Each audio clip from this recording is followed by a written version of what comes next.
Hi guys, welcome back to my YouTube channel. So ngayon po habang naglalakad tayo, may nakarating po sa akin no na isang vlog na kung saan shinare lang po sa akin at i-share ko lang din po sa inyo na nagkasagutan pala talaga sa interview itong si Yorme at saka si Mayora Hani Lacuna no. Sa isang interview ito, nagkasagutan sila, parang matindi po talaga ang kanilang sagutan at dumating pa nga sa punto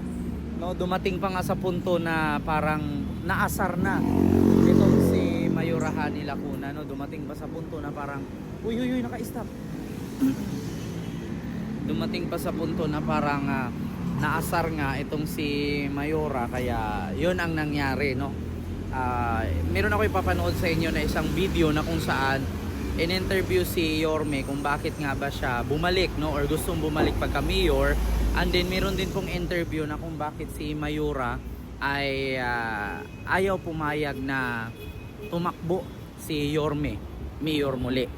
So yun, wait lang ha, ipapanood ko sa inyo yung naturang video na kung saan in-interview nga si Yorme. So ito po yung interview ni Yorme. Ayan, panoorin niyo. I went around, no? Nag-ikot ako sa mga barangay, sa community. Then people are saying, bumalik ka na. And siyempre nagwo-worry ako. Bakit naghahanap ang tao ng iba? Meron namang nakaupo. Especially yung nakaupo is somebody na tinulungan natin, inaruga natin for so long. And then, nakakahiyamang sabihin, maraming na-frustrate sa sitwasyon. So, heeding the call, sabi ko, sige, kakot, kinausap ko naman si Ate Hani. Yeah, I talked to her a few months ago, and I said, Ate, baka pwede, babalik sana akong mag-mayor kasi ang taong bayan, nagre-request talaga na bumalik ako. Then she said, no, I'm running for re-election. Then that, natapos na yung meeting na yun, then we proceeded with our plan. Wish her well with her husband, Pox, was there. And naggayak na kami. Opo. Pero may resistance ho ba? Did she convince you not to run? No. And just give way instead? No rin also. Very specific lang yung sinabi naman niya. Ano po yung sinabi niya? No, I'm running for re-election. So yun po, napanood nyo po mga Manilenyo, mga kababayan. Doon naasar siya ng sinasabi ni Yorme na nagwo-worry siya sa nangyari sa Maynila at maraming na-frustrate no, na mga Manilenyo.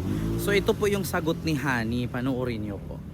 It was very clear na sa akin, nung sinabi niya bago po siya umalis sa City Hall, na magre-retire na siya. And he will be spending more time with his family and probably gusto ko niya magturo. Yun po ang sinabi niya sa amin ni Vice Mayor Yul Servo Nieto. So lahat po pinagbili niya sa amin, and lahat po ng mga department heads pinagbili niya sa akin na magkumpalitan. So, that time, talagang naniniwala po ako. Ang sabi niya kasi sa akin, ate, wag mong palitan yung mga department heads para may continuation. Okay, makakatulong sila sa akin. Sa akin po.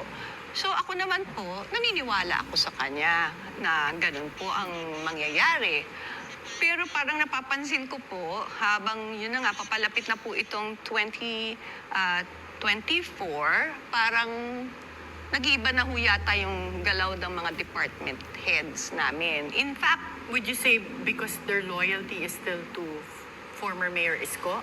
most probably po. In fact, there were a couple of times na I had to talk to him para sabihin na ito yung ginagawa ng ibang tao na iniwan mo sa akin. But he would always shrug it off na hindi, ganito.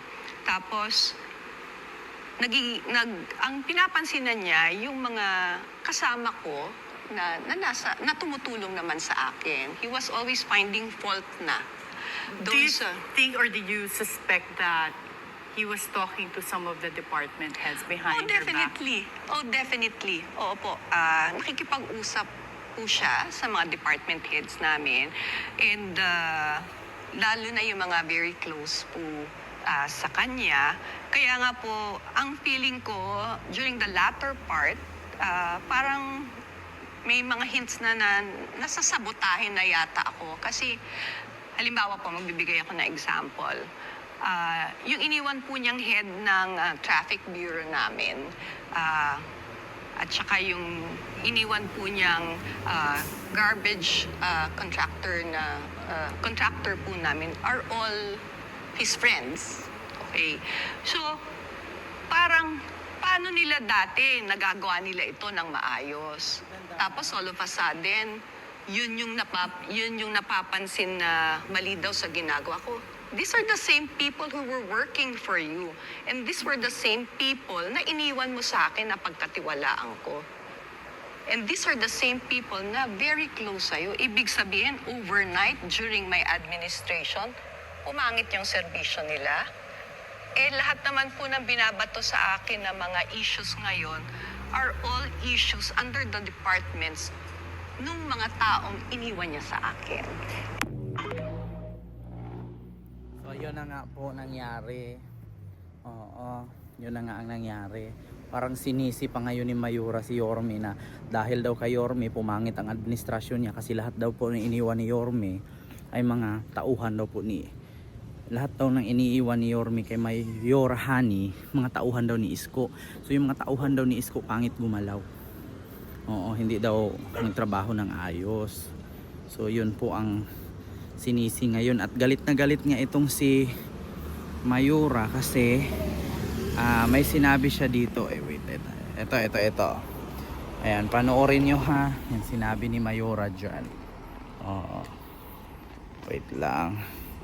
Hello, lahat na inaway mo. Yung dati pong mayor, si Mayor Lito Atienza, kakampi niya nung una, inaway niya, naging kalaban niya. Mayor Lim, vice mayor siya. Kakampi niya nung una, kinalaban niya. Mayor Era, kakampi niya, siya pang nagdala kay Mayor Era to run as mayor in the city of Manila. Inaway niya. It has been a cycle, a very toxic cycle for him. Pati ba naman kami, nakakampi mo, kapamilya mo, we consider ourselves way beyond politics ang relationship namin. Pati kami, anong ginawa namin sa iyo? So, Diba? Panood nyo na lahat daw nakasama ni Yorme, lahat daw mga nakadikit ni Yorme ay inaway daw niya. So ngayon daw pati daw na si Mayora Hani na pamilya daw ang turing sa kanya, trinaydor daw ni Yorme. Actually para sa akin simple lang yan eh. Hindi magkakaganyan ang tao kung maganda ang pakikitungo nyo. Simple. Hindi naman si Yorme kasi katulad noon na pwede yung sabi-sabihan na wala ka natapos, wala ka namang napag-aralan, kaya basurero ka lang, tricycle driver ka lang, di ba? Isko ka lang. Si Isko kasi ngayon hindi nyo na pwedeng tapakan. Si Isko may utak, si Isko may papel, si Isko may degree. Kaya hindi sa lahat ng bagay na porkit ang tao galing sa basura lang ang tingin nyo. Hindi pwedeng ganun. Si Isko kasi bago na ang buhay ngayon. Si Isko nagsikap para niya marating yung ganyan na tuktok ng tagumpay. Diba? At si Isko nag-aaral talaga.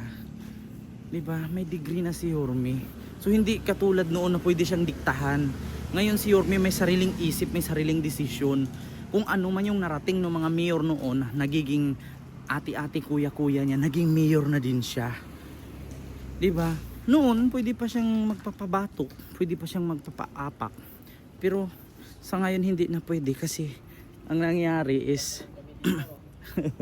ang nangyari kasi hindi pwedeng ganun. Kasi alam niyo kung bakit? Narating na niya yung mga nararating ng iba, ng mga kuya-kuya niya noon.